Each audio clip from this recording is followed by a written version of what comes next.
তুমি কে আমি কে তুমি কে আমি কে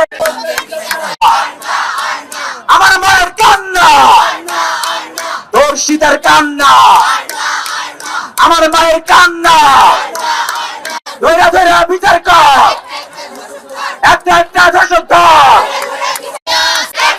ধর্ষণের বিরুদ্ধে ধর্ষণের বিরুদ্ধে আমরা ধর্ষকের দৃষ্টান্তমূলক শাস্তির জন্য আন্দোলন করছি এবং আমরা মনে করি একজন ধর্ষকের সর্বোচ্চ শাস্তি মৃত্যুদণ্ড। আর বর্তমান সরকার যদি এই দৃষ্টান্তটা স্থাপন করতে পারে তাহলে আর কেউ এই ধর্ষণের মতো ঘটনা ঘটাইতে ভয় পাবে।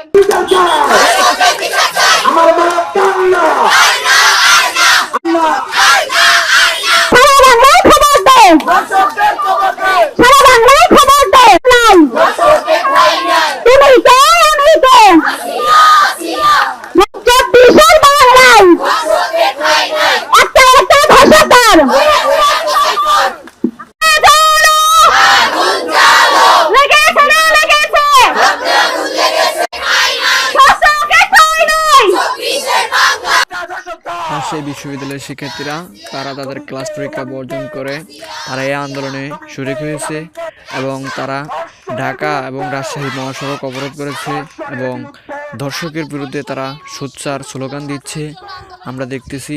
এবং আমরা মনে করি একজন ধর্ষকের সর্বোচ্চ শাস্তি মৃত্যুদণ্ড। আর বর্তমান সরকার যদি এই দৃষ্টান্তটা স্থাপন করতে পারে তাহলে আর কেউ এই ধর্ষণের মতো ঘটনা ঘটাইতে ভয় পাবে।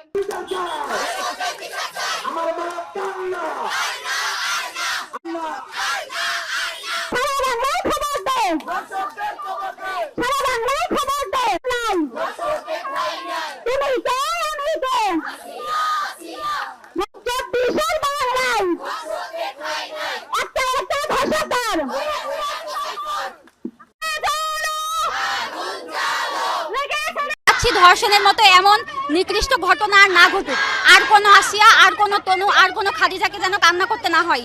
আমরা যেন সুন্দর মতো বাংলাদেশের রাস্তায় চলাচল করতে পারি। এই জন্যই আমাদের বাংলাদেশকে আমরা স্বাধীন করেছি 24-এ। আবার আমরা চাই ভালো মতো রাস্তাঘাটে যেন চলতে পারি আমাদের মা বোনদের।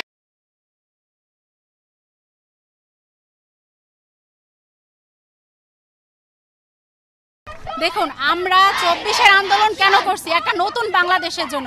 আর যেখানে আজকে জাস্টিস আমাদের এই রাজপথে চাইতে আসা লাগছে, সেখানে বাংলাদেশে জাস্টিস কতটুকু প্রাগমেটিক তাতেই বোঝা যাচ্ছে। তো ইন্টারিম গভর্নমেন্টকে বলবো, আমরা আইনের স্টুডেন্ট না, আইনে কি আছে জানিও না, তো যেসব প্রসিজার আছে আপনারা সেগুলো করে দ্রুত সময়ের মধ্যে আইনানুগ ব্যবস্থা গ্রহণ করুন এবং ধর্ষকের এমন বিচার নিশ্চিত করুন যেন শুধু বাংলাদেশ না, পুরো বিশ্বে একটা দৃষ্টান্ত